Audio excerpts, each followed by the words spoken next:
Si Jose Rizal Moyavita, siya ang nagparangal sa ating bansa. Ang hindi raw magmahal sa sariling wika ay higit pa ang amoy sa mabahong isda.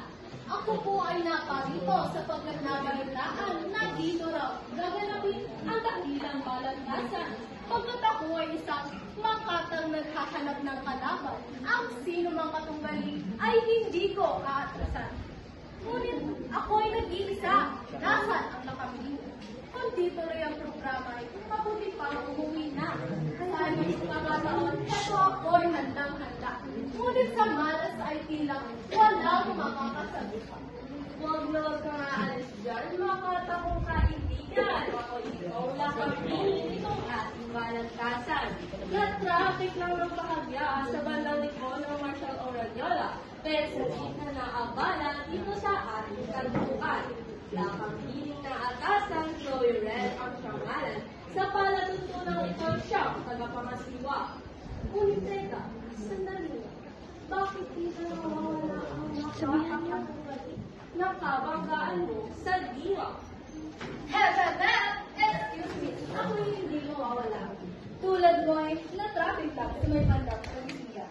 Sabi ko kung ilang paso ang kalabak nag-aabak.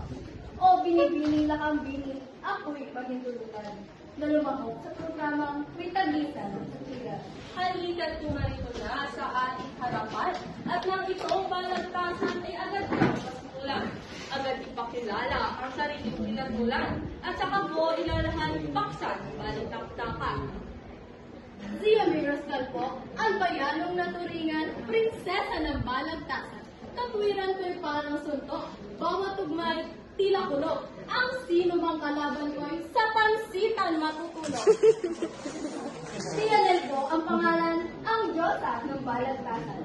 Sa talino at kagandahan, sa os ang aking kalaban.